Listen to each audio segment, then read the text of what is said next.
101.1 FM KFUG Crescent City. The flowers in the vase that you bought today, staring at the fire for hours. Welcome to Counterculture Radio. This is your host, Dan Schultz. This week we have Jim Willie, editor of the Hat Trick newsletter and the goldenjackass.com website. I've been following Jim for a while, and I really appreciate the way he has a circumspect view of especially financial matters, but also the political realm. And I think he's going to be very interesting today to listen to about derivatives. And so I've asked Jim to come and explain maybe some of the fundamentals, because it's my belief that a lot of people don't get into prep mode, preparing for whether that's an acute, sudden jolt of lifestyle change or whether it's a slow degradation. I think the fundamentals are that things are going to change and not for the better.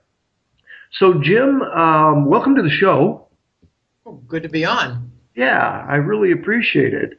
I'm really honored. And maybe you could start out by explaining some of the fundamentals of even what a derivative is. I mean, I saw an interview on Wall Street a couple of years ago where they went to Wall Street and asked all these people that work at Morgan Stanley, and nobody could explain what a derivative was. Well, a derivative is technically a leveraged instrument used in finance where the value of a contract is derived from other assets. And that's what the word derivative comes from. A contract whose value is derived from other assets. Well, think of, for instance, a leveraged mortgage bond. Not the mortgage bond, but a leveraged mortgage bond. Like they call them collateral debt obligations or whatever. But if you've got, say, a 5-to-1 or 7-to-1 leveraged contract on mortgage bonds using borrowed money, you've got a derivative that hangs off the value of mortgages. That's one of the simple ones. Here's another one. An insurance contract for, say, a big bank. Banks like Bank of America, Citigroup, they have bonds. They have bank financial bond. I'm sorry, it didn't come out right. They have bonds that act like financial firm debt securities, okay? So the banks have their own corporate bonds. There are insurance contracts against default on those bonds. You have other things like the interest rate derivative, which is under my focus. The interest rate derivative is a swap contract of short-term spreads versus long-term spreads, and sounds all kind of exotic. It is. It's a bit of a black box weirdo contract. But what they do with it is very pernicious. We've got 0% money for short-term, and it will not go away. All the talk of raising rates is all BS. It's all propaganda to try to keep the confidence in the dollar strong, and it's withering away. The dollar is going to be rejected globally, and Americans are going to be the last ones to comprehend this. But what they do with the 0% money is they take the free money, they buy treasury bills, the short-term instruments, they buy short-term treasuries, and then hook in the interest rate swap, which converts it to demand for the long-term treasuries, the 15 and 30-year bonds. So with free money, they create demand for the long-term bonds. And Jim, is this also the way that they are propping up the stock market and the dollar, and they're keeping down the prices of gold and controlling gold and silver? Is this also the free money that the banks are getting? Is that the way that's going on? Well, they're not using free money to keep down the gold price. They're using free money to prop up the stock market and the bond market. I've heard that between 25 and 50% of the U.S. stock market now is owned by the Federal Reserve and Wall Street banks. Wow. So there's no market anymore. I mean, people who believe that the U.S. stock market is doing well are living in a delusion. It's like they fell down the Alice in Wonderland, tube, the big hole, the pit. They're talking to the Cheshire Cat when they're talking to their stockbroker. They have no idea what's going on here. You've got all these derivatives at work. And I was focusing on the interest rate swap contract because they're using the 0% funnel of free money to create bond demand for the treasuries. There are no buyers for U.S. treasuries anymore. It's an asset bubble, the largest in history. And take a look at the tick report. There's almost no buying by our regular creditors. Who's buying U.S. government debt anymore? It's the Fed. We are a third world nation finances, and we've got third world nation central bank. We've got third world nation voter fraud. We've got third world nation militarism. I mean, what's the war going to be next month? So is China, Japan, all these other countries, is it zero, or did they just decrease their holdings in treasuries? They're not buying any new treasuries. There's no new buying of treasuries by these foreign countries. Of course, there's a little bit. England buys a little, Japan buys a little, maybe India buys a little. But take a look at the balances, and they're not growing, while some nations like Russia and China are reducing. And I've got news for people who actually believe that China still owns 1.3 trillion in treasury bonds. They don't. These are falsified figures by the U.S. government. There's almost no data by the U.S. government that's correct anymore. The only one that I find to be correct is what are the income tax withholdings from payrolls across the United States employers. That's the only truthful figure that the government can come up with? Well, I defy you. Come up with an economic statistic, and I'll explain how it's false. The three main ones that are false are the economic growth with the gross domestic product, GDP, the jobless claims, the jobless rate with non-farm payrolls, and then there's the price inflation. We've had price inflation now since 2007 that's been running pretty steadily at 7, 8, 9%. Yet when they do their calculations, they say that we've got this amount of economic activity and we're going to offset now 1.5 or 2.5% for inflation. So we're left with 3% growth for the economy. Well, subtract 5. Yeah, right. Okay, why do we actually, we've got like a law that when you talk about the economy, you must talk about the recovery and put an adjective in front of it, like sluggish recovery. Right. Like the long-standing, troublesome recovery that we're in, or the, what I prefer, non-existent fictional recovery. Yeah. There is none. And now in Q1, we had a surge downward, so it's a minus 2.7% or something recession in the first quarter. Well, subtract 4. Mm-hmm. You've got a minus 7% recession in the first quarter. And now they're telling us that you get a big surge of economic growth in the second quarter, yet take a closer look and you see that it's all inventory buildup. Are they going to sell that inventory, or is it going to sit there, rot, and then be liquidated? No, every single major economic statistic in the United States is false. And that's why shadow government statistics is doing quite well with John Williams. I rely on his figures. He's got 23% unemployment. Yeah. He's got 5, 6, 7% consistent price inflation. Well, now it's rising. I'm with you on that, and I found it funny that you you sought out the only truthful statistic that you could find from the government, and I think that I think even the average person, I mean, the average person goes to work and they do things and they don't have time, or maybe they don't have the capacity to comprehend the scope of this problem. But even the average person, if you go to a restaurant and you talk to the waitress or you talk to the guy who's fixing your car, he doesn't trust anything the government says.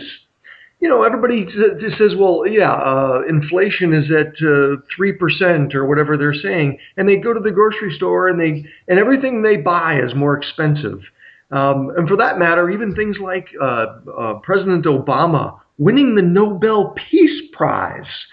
The whole system is Orwellian and wrong. So, and I don't think that the trust has been eroded on maybe even a collective consciousness level, but that's one of the reasons why I think your information, your perspective is so valuable, because I've always appreciated the way you connect the dots. And I think for the average person, for our audience who may not be average, trying to wrap your head around what's really going on in the world. Where do you find that? You don't find that on CNN. Well, let me connect some dots for a few very recent events and do so quickly and briefly because they're really important. There's been a giant legal prosecution against National Bank of Paris. It's called BNP Paribas. We fined them $9 billion and claimed that they were involved with breaking the sanctions for banking with Iran, Sudan, and Cuba. Take a closer look and you see that they were actually helping other nations to dump treasury bonds. And take another closer look and you get your smoking gun. BNP Paribas was removed from having a US dollar trading license. Well, gee, why would they do that? Because they were helping foreign countries to dump treasury bonds. We're defending the dollar here. Okay, why did there's another angle. BNP Paribas had to declare admission of guilt. And there's a lot of talk now that they're going to be folded under Societe Generale, the big French bank. That is part of the cabal. They've got huge short positions on gold.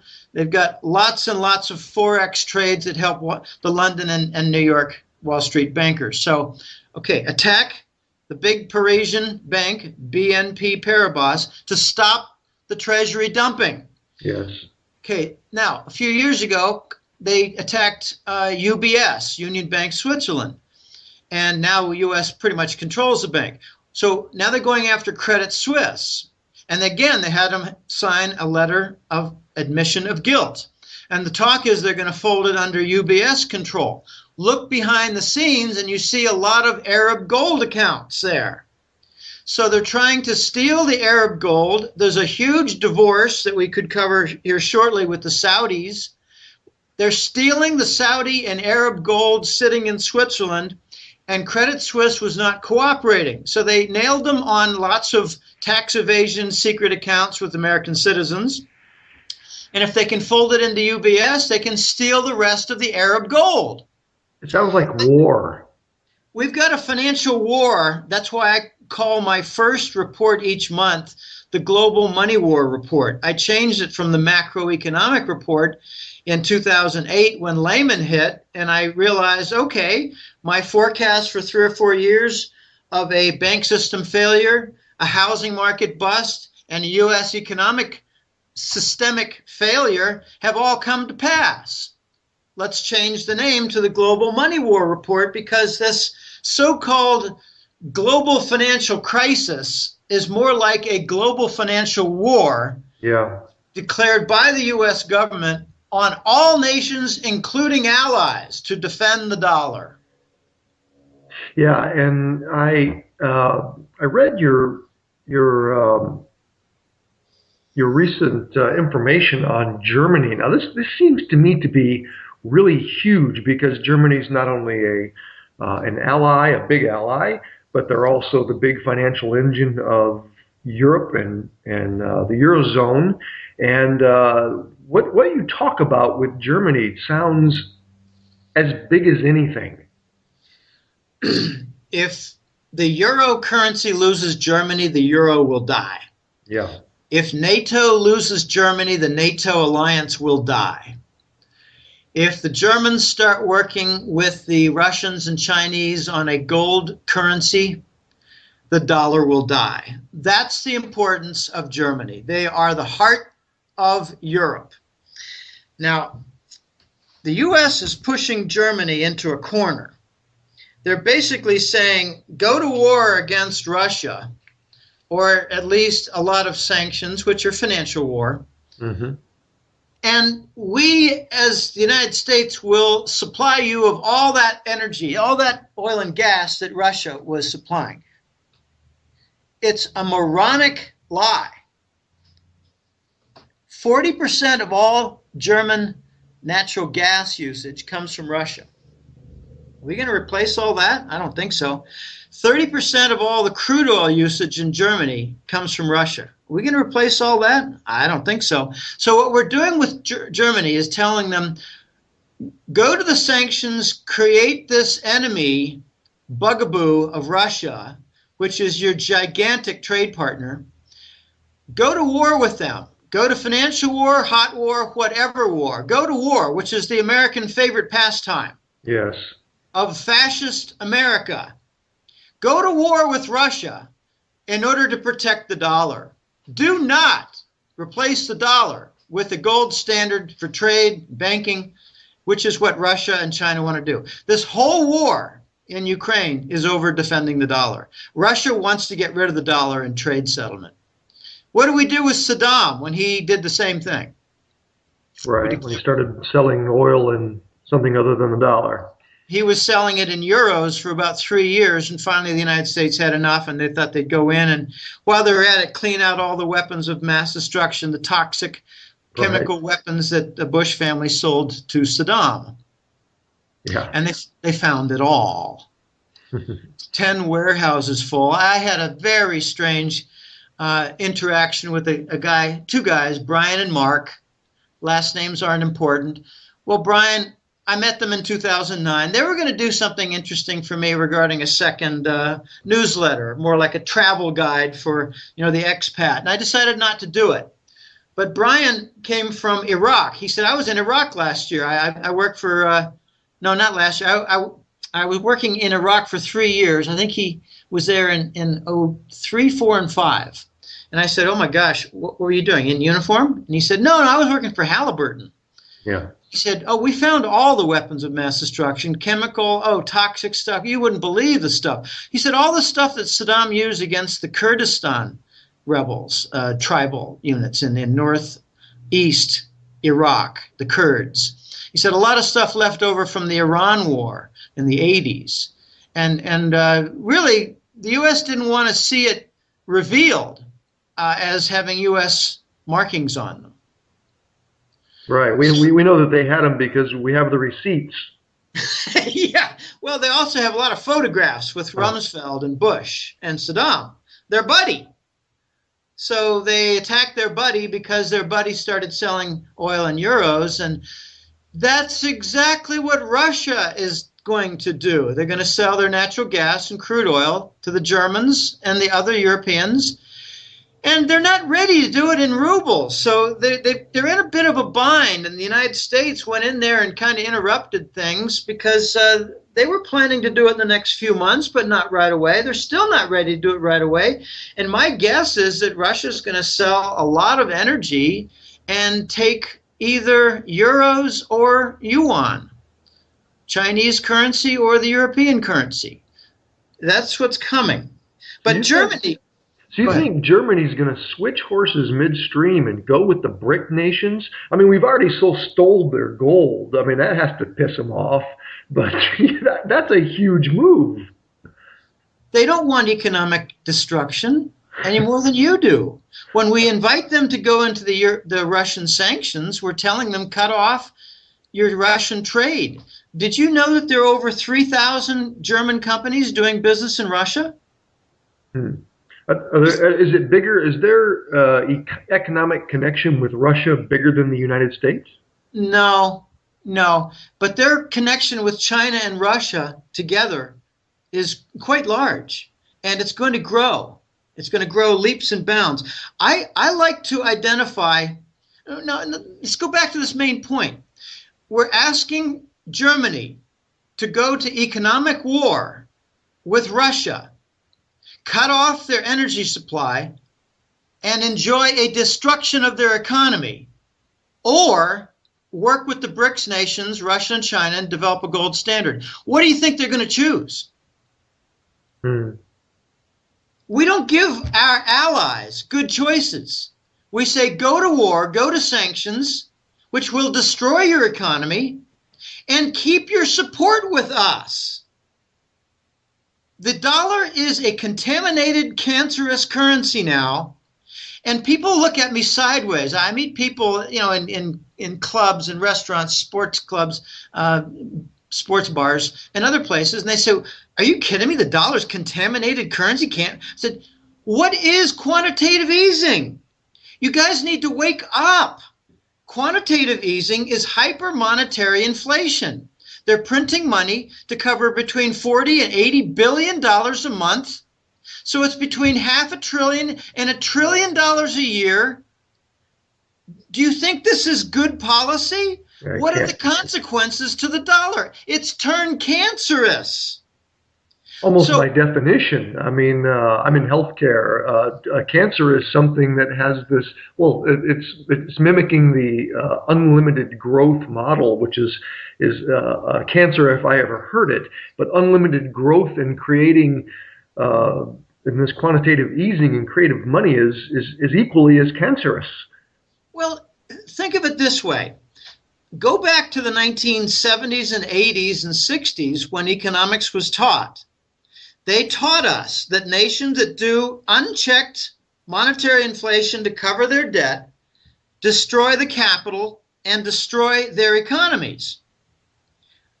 Why is the U.S. different? Yeah. We're the same. We're just bigger. All fiat currencies, you can look it up on Wikipedia, all fiat currencies in the history of finance have always failed. Well, let me explain the vicious cycle mechanism that is destroying the U.S. economy. It's not stimulus. It's a wet blanket that gives savers nothing. Plus, it's a capital destroyer. Because here's the mechanism. Financial firms and central banks and even entire sovereign nations come up with a policy to protect themselves against this cancerous action against the dollar. We're printing money to cover the dollar's debt, the government's debt, because there are no more legitimate in volume creditors anymore. We're doing what the banana republics used to do that we read about. So these countries and these financial firms hedge by buying up copper mines, by buying up energy deposits, by buying up gold and silver, by buying up lots and lots of hard assets, properties, commercial buildings, farmland. They're buying physical, tangible, hard assets, they call them. In doing so, they raise the cost structure for the entire global economy, not just the U.S. In Egypt, for instance, a year and a half ago, they had a 60% inflation in 1 year for their food prices. That's why they had the revolt. Yeah. It was not about jailing of Islamic opponents. It was not about new rights and reforms. It was about food prices, and the U.S. press lied about it. So we're raising the whole cost structure of the world, and because of economic liquidations and deterioration, you're seeing companies liquidate.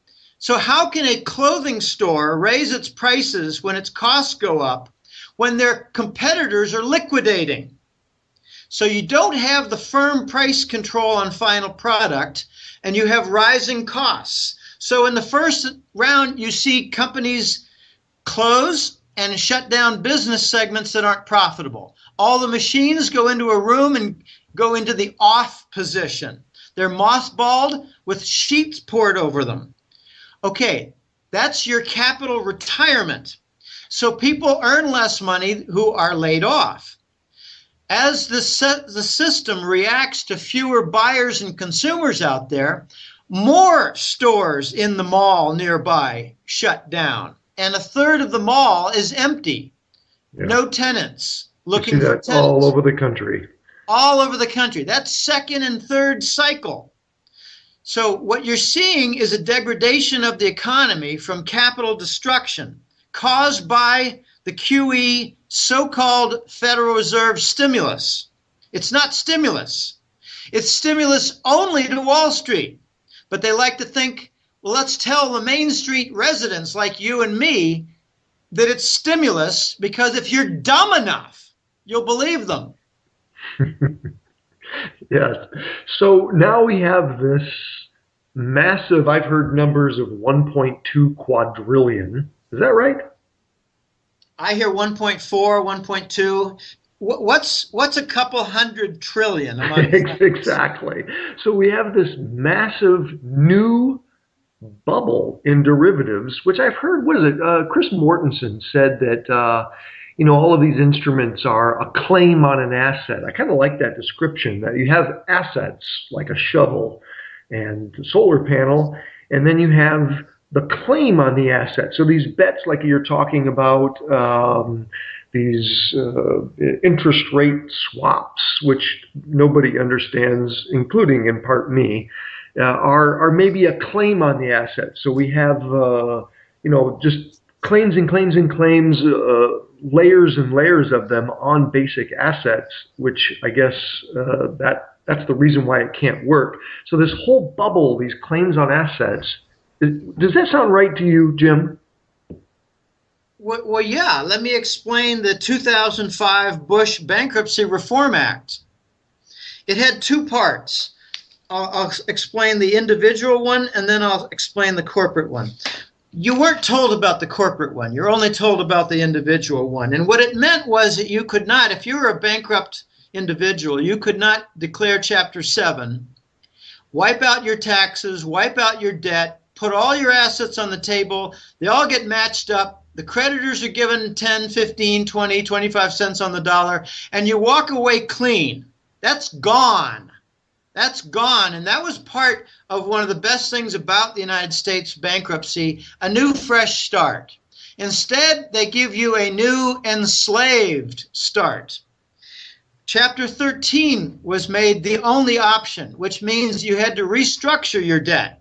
You put your debts on the table, you put your income and assets on the table, you work with your creditors, you restructure your debt, and you work out maybe a lower balance on your debts, on your credit cards, and you retain all of your tax obligations. So you become a debt slave. Yes. For years to come. If you lose your job, you're a permanent debt slave. That's the individual. The corporate side is much uglier and received almost zero publicity. Here's how it works. Think of your bank account. Let's just say you got a bank account at Bank of America. And you got a good-sized bank account. You got CDs and whatever else. You got some passbook savings, and let's just say you got $100,000 in there. Now, a lot of people don't have $100,000, but I'm making an argument here. Suppose you have $100,000 in savings at Bank of America. Well, your CDs are not your property. Those are considered unsecured loans to the bank. I'm not making this up. Your savings are considered unsecured loans to the bank, which means you sit secondary to their derivatives. The derivatives that they hold are, I'll just try to describe them a little bit later, but they've got their little instruments acting as a platform. Think of it as a foundation for the bank to sit on. And all those derivative contracts, which are in a lot of trouble, are considered the opposite. They are secured assets. What are they secured by? They're secured by your bank account. So when you think you've got a bank account at Bank of America and you can withdraw it anytime you want, even if they fail because it's insured by the FDIC, you're wrong. You forgot to read the 2005 Bankruptcy Reform Act. If the Bank of America goes dead and fails, all their derivatives are first in line. Your deposits are second in line and will vanish. Yeah. Yeah, it makes the laws like that make me wonder if debtor prisons aren't fast on the way. Well, they are. Some people think FEMA camps might be just that. I'm hoping that they can be new residences for the bankers and their entire extended families. Yes. That's a good idea. Let me explain, Dan, the platform, the phony platform of derivatives, because this is a very interesting sequence, and if it doesn't explain the substance of it, it'll explain instead the function of it. Okay, I was working at Digital Equipment Corporation in the 1980s. It was a very nice place to work. It was crazy, and it had a death event in early 1990s, but I was there in 1984 when Intel made a very crucial decision. Intel, the chip company, made a decision to send all their fab plants, their chip fabrication, we call them fabs, all their fabrication plants were sent to the Pacific Rim. And we thought among ourselves, this is not good. I mean, there were other companies, or other business segments and sectors that were starting to send more and more, like the textile industry years before the 80s. They were going out of the Carolinas and off to India and Bangladesh and Pakistan. Okay, the textile industry was largely lost. Well, now we were beginning to lose the technology industry, and it was a very important growth sector for the U.S. economy. Now, I like to keep in mind all the time my economics background. It wasn't, 12 courses or anything, but it was 3 or 4.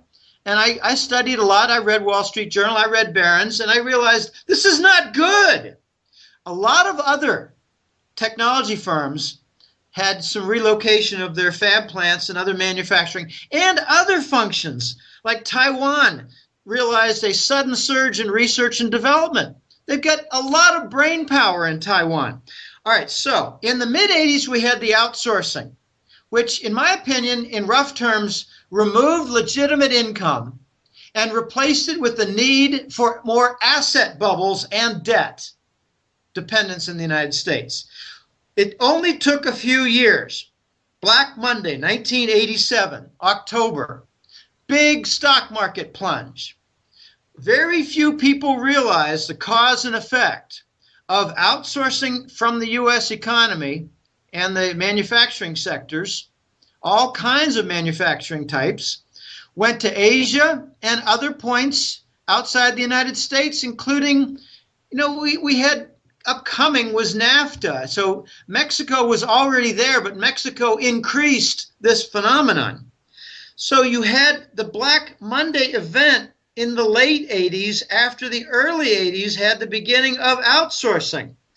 It was from insolvency of businesses, increased debt levels, and all kinds of other problems that I don't wish to describe. So what followed that? What followed was in the Clinton-Rubin administration, starting in 1992, the banks went insolvent and decided to come up with a phony foundation in their derivatives. It was a mass of different derivatives. There were Forex derivatives that had contracts based on the dollar. The euro wasn't around at the time. On the dollar and other currencies. And let's keep trading these contracts among ourselves in Wall Street and produce a lifted value off them so that these multi-trillion-dollar contracts could serve as a foundation for the U.S. banking system. We're talking early 1990 decade. The U.S. banking system went insolvent. It was worth nothing. We didn't have the advantage of all the narcotics coming from Afghanistan to lift up through narco money laundering the New York banks. They had to rely on their own devices, so they came up with the derivatives. Now, we've heard a lot about flash trading in Wall Street and how 80% of New York Stock Exchange volume comes from flash trading, computer trading, algorithm trading, algos, whatever you want to call them.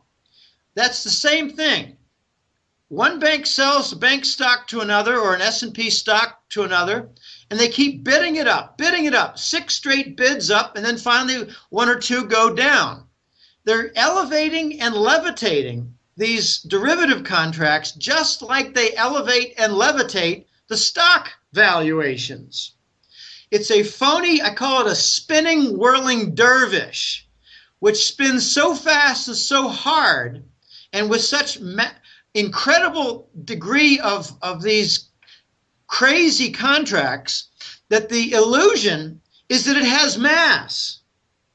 It has none. This is what the U.S. banking system sits on. It sits on somewhere between $700 trillion and $1,400 trillion worth of phony derivatives. And AIG was absorbed into the U.S. government for a simple reason. It was the main merchant of derivatives of one particular kind called credit default swaps, which are insurance contracts against corporate bonds, often financial firms. Yes. Fannie Mae was being dumped by the Chinese after we reneged on a gold lease that was on the back end of the 1999 most favored nation granted status. So we promised to help them build up with foreign investment their industrial base, and they lent us a bunch of Mao-era gold, Mao Zedong-era gold. And it's very complicated, the sequence. It took me a couple of years, few years to figure it all out and to get sourced information on it. But we reneged on the gold lease and became an enemy state for the Chinese around 2007, precisely when they dumped mortgage bonds to cause the subprime crisis. The subprime was not homegrown. China pulled the rug out after we reneged on the gold lease that Wall Street does not want you to know about. We never hear about this stuff either. Right. It just doesn't. Well, I'm surprised that the amount of information, even things that make mainstream press in Europe, in other parts of the world, that are about us, don't come up in our Mockingbird media. It's appalling. We have the most controlled and distorted press in the entire industrialized world. What I have an advantage of with this newsletter is not simple, online access to 15 different major journals like Russia Today or Al Jazeera or UK Telegraph or India Economic Times. I have access to a lot of things just like other people do in the United States. I've got access to other things, though, and it's information from sources. And the sources are telling me about a lot of different things. For instance, all across the Middle East and Europe, all across Asia and Europe are news stories about a huge, huge oil discovery off the Palestine coast. That's news. What does that motivate? yeah, war. So Israel has what they call the floating Tamar platform. It's got innovative technology. It's not anchored. It's called floating because it floats. But it's an enormous platform that drills offshore, deep under the Mediterranean, for oil and gas. And I'm told it's going to be a lifeline for the Israeli economy and produce tremendous amount of surplus revenue. And it's all tied into Gazprom. So Israel and Russia are economic allies. Now, there's an extension to what Israel discovered about 5 years ago or so, 6-7 years ago. The floating platform was, I think, built around 2005, 6, 7, with some excellent technology that rivals what the Norwegians do. And I wouldn't be surprised if the Norwegians did it, because they're the best. They're the best in offshore platforms. The Discovery Channel and a lot of those historical type channels, they show the development of the Norwegian technology in the North Sea. It's very fascinating how they drop down a huge tower that's maybe even a quarter of a mile deep onto the seabed. All right, so the Israelis discovered this huge deposit, but then there were more extensions of the deposit north to Lebanon and Syria. That might motivate war, I would think. Yeah. All right. Now, recently, in the last several months, the extension of the oil discovery went toward the Palestine coast. And what I'm hearing is that Israel wants it all. Why not? They got a powerful military and they got a powerful ally in the United States. So, hey, let's go to war. Let's do what we do best. Kill people. All right. I don't want to talk about that much anymore, but if you don't mind, I'd like to talk about a common thread between Cyprus, Syria, and Ukraine. I'd like to hear it. It's called Russia. Mm-hmm. Okay, basic question. March of 2013, we had the Cyprus event and the threat and model of the bail-in confiscation for bank accounts. Has there been any Western bank account that has done a bail-in confiscation? I don't believe so. Then what was Cyprus all about? That's exactly what I wanted to hear. Silence. Yes. If it was not about bail-in confiscation, then there had to be something rather important that did happen. And I'll explain what I've come to learn. And bear in mind, I don't have the complete picture. I have a rather full picture that's not complete. It's very much not known in the U.S. public, nor in the financial circles, that Cyprus was used by the Russian central bank and their entire big bank system as a clearinghouse window for the entire set of transactions with the West. So let's lock down Cyprus to try to shut off Russia. Furthermore, Gazprom Bank is a very large Cyprus-based bank. That's where they were pocketing and depositing all the European accounts for payments for Gazprom gas. So let's threaten that.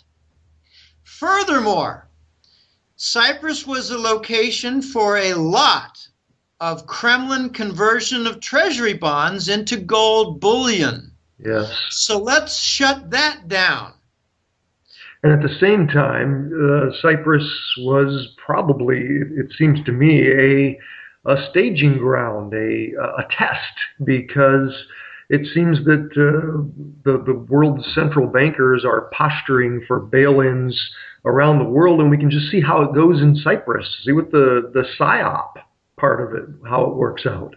I think that's exactly right. It's like a laboratory test case, and who really gives a crap about Cyprus in the United States? Nobody. They don't even know where it is. Oh, right. I mean, I asked some people, where's Cyprus? And they say, I don't know. Isn't that next to Spain and Portugal? Or in They have Africa, no idea. Yeah. And Jay Leno used to expose the ignorance of a lot of people. He once asked, what's the capital of Germany? And somebody said France. I mean, it's appalling. Yeah. Okay, so that's the Cyprus story. And there's a lot more to it, but you know, it's also a bit of a tax haven, and a lot of shady type people stay there, but a lot of really good Britons stay there as retirees, and they're troubled because their banks are not safe right now. And where are they supposed to put their pensions from a legitimate British source? Yeah. Okay, that's Cyprus. Next is Syria. When Syria hit, my first reaction was, well, it looks like they want to interfere with the Iran pipeline, the Iran natural gas pipeline. And once it got to the Syrian port, it was going to be hooked into the Gazprom network and supply Europe. So it looks like they're going to interfere with that. And then I learned of the second motive of the large Tamar platform area oil discovery that went north to Lebanon and Syria. Israel wants it all. Yeah. And they don't mind dropping bombs. It's okay. That's part of business. Bombs and war are part of business. It's why sometimes we talk about on this program the whole model of, I think it's so important to talk about this nobody talks about the competitive world, that we live in a competitive model. It's almost assumed, and nobody really discusses it. And that there's another model of cooperation, which seems, as we're talking about these geopolitical dynamics, seems so far away that we can actually all be working together to achieve. It's dog eat dog, it's profit, it's winning, it's money and power, and it makes my stomach turn. Well, it's the fascist business model. Dan, we've got a huge fascist influence and thread through the U.S. system ever since they killed Kennedy.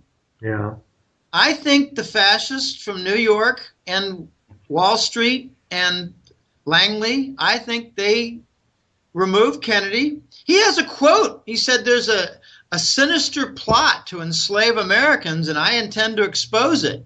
Yeah. He was dead a few months later. Yeah. He had a plan to bring back the silver standard for the dollar. Exactly. He was killed. Yep. He had a plan to disintegrate and just take apart the entire Central Intelligence Agency. He was killed. Yeah. The fascist theme goes thick, and I believe that there was a deal cut where Kennedy was assassinated, Richard Nixon would be resurrected from the political dead, and he would install Kissinger as Secretary of State as they abandon the gold standard. That is the sequence that I believe the fascists deployed. And then you had all kinds of Kissinger meetings with Latin American countries that were fascist, including Argentina, and he also met with the current Pope. These guys are all fascist. Fascist model has a very simple theme. We win, we kill you, you lose. Yep.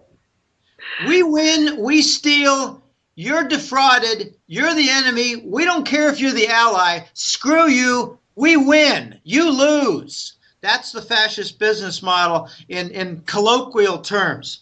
Yeah. So in Syria, of course there's a lot of regime problems with Assad.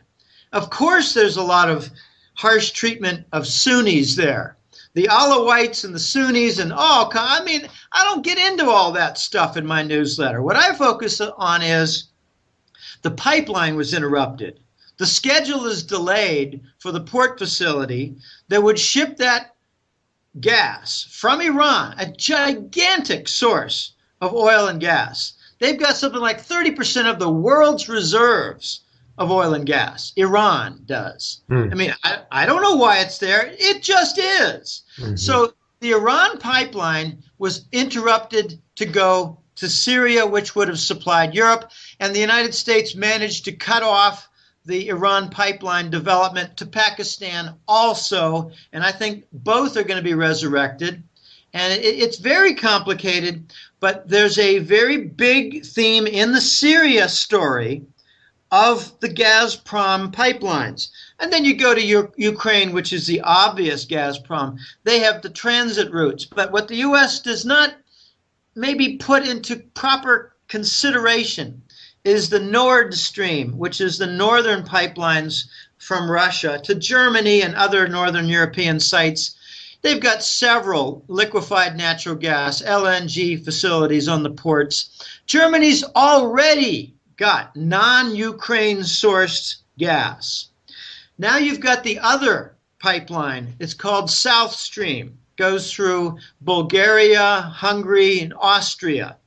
Goes through Serbia. The U.S. is trying to get those leaders to block the construction, and so far, a very interesting thing has happened. The political leaders in these countries are all telling the U.S. government folks in Washington what they want to hear. I call it lip service. Oh, yes, yes, yes, Mr. Senator McCain. Yes, yes, Mr. Treasury Secretary Kerry. We will block this from those nasty Russians. And then they turn around and they go ahead and sign contracts and everything proceeds as normal. Yeah. I mean, okay, the first nations to be supplied, I think, will be Bulgaria and Serbia next year, 2015. Then Austria, 2016. So we've got the next 2 years, South Stream coming on. We've already got North Stream that's been in function, I think, for well over a year, maybe 2 years. So Ukraine stock for their transit routes will fall 50% in value as the U.S., through its Langley mercenary killers and Soros mercenary killers, lay waste, rape, and pillage the nation of Ukraine. I'm not saying all wars are resource wars, to remind myself. Well, in our lifetime, that's true. Even World War II had some trade elements to it. Even World War I had some trade elements to it regarding provision of helium, where the Germans had their Zeppelins supplied with hydrogen. And how did that Hindenburg Zeppelin work out? Yeah. So, Jim, I want to get back to some basics. We only have a few minutes left here, maybe less than 10 minutes. Let's circle back to the bubble. Why is it? I want to know from you, what's bigger, the housing market bubble, the derivative bubble? Is it the same thing? And what's the pin, or how's the bubble going to find the pin? I think the pin is going to be some major banks breaking, failing. I point to the bank in Portugal that failed a couple weeks ago. They had a big bond decline, a big downgrade by Moody's, S&P, and those. This Portuguese bank is called Espírito Santo, Banco Espírito Santo. It's not a small bank, but it's not a household name either. The family ownership is now gone. It's in receivership. And what I'm hearing is that a couple of big French banks are at risk for the support that they offered this Portuguese bank. And if a French bank goes down, you could see a domino effect from a giant German bank. So Portugal and its one bank failure might affect France and Germany. This is how the contagion works. You've got these big banks that are pretty much all lashed together, like in old colonial times, the sailors would tie ropes around their waists, around a different sailor, another sailor, and then around a big mast. So nobody would get blown overboard during a storm with the heavy waves. They had to remove and lower and raise up their big sails so they wouldn't have their mast break during a storm. Well, now the same analogy holds for the big Western banks. They're all tied together now with derivatives. And you asked me which ones are big? Well, the housing market was a bubble, and the total amount of housing value, they call it the housing stock, in the United States was something like $23 trillion in 2007. So that has come down in value to maybe something like, I don't know, 18 to 20 trillion. That's pretty big. The Treasury bond bubble, let me give you a preface on the Treasury bond to show you how corrupt it is. JP Morgan has sold twice. They're the main agent for distribution of Treasury bonds. They work with the Federal Reserve. They've got a tunnel underneath, moves gold back and forth between JP Morgan and the Federal Reserve. But JP Morgan has been, and always has been, the main agent for distributing Treasury bonds, which get securitized by the Department of Treasury. It's just U.S. government debt made into a bond, sold on Wall Street, mainly with their broker of JP Morgan. Well, JP Morgan has sold twice as many Treasury bonds as were issued by the Department of Treasury. Wow. What about that extra $2 trillion? Should we maybe get them for fraud? No. The law doesn't apply to JP Morgan. No. In fact, they lied about the London whale derivative event in June, May of 2012, saying it was under $1 billion in losses. And I came out and said, no, it's probably at least 10. And now the figure they come up with is 8.9 billion. But in order to keep quiet that the derivative losses from JP Morgan on interest rate derivatives that hold up the value of the US Treasury bond complex, in order to keep quiet the fact that the entire London whale losses are over 100 billion, we're seeing murdered JP Morgan London mid-level bankers. Yeah. Okay, the biggest common theme of the murders in London are J.P. Morgan. And now you're seeing it spread to Swiss reinsurance executives who are tied in with J.P. Morgan mutual funds and other funds, treasury type funds. All right, so the treasury bond bubble is the largest asset bubble now, I believe, in history. Not so much in volume, but in importance, because you've got all kinds of foreign nations holding their reserves for their banking, their collateral reserves that justify their entire credit operations. The foreign banking systems are built on treasury bond reserves. And we've got a treasury bond bubble that has a value of 17 or 18 trillion that's being supported by a printing press using unsterilized bond monetization and a lot of other lies that support the treasuries with absent demand and $1 trillion a year in new supply. And the Belgian bulge is showing one of their lies. Yeah. It has gone from, I think, about 40 billion in late 2013 and went over 400 billion in the space of really just 6 or 7 months. So the Belgians really hold $500 billion in treasury bonds? I don't think so. So the Fed is clearly getting the help of Draghi and the Euro Central Bank to do some other QE bond monetization so that they can lie better.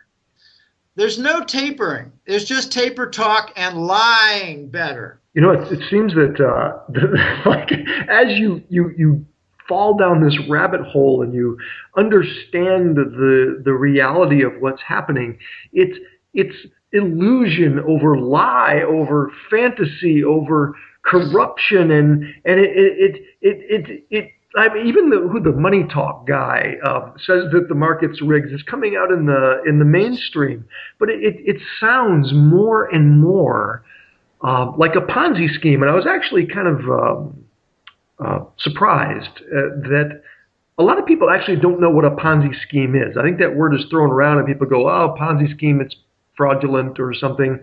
But they know what a pyramid scheme is, don't they? Try to get 3 people to give you $100, and then you find those people all go and get 9 then people, 3 among each of them, to get $100, and it's a great income stream. Yeah. Okay, they understand the pyramid scheme, and it might not be $100. It might just be $10. Can you find 20 people to give you $10, and you can join the system, and then they have to go out and find 20 people to give them $10? Right.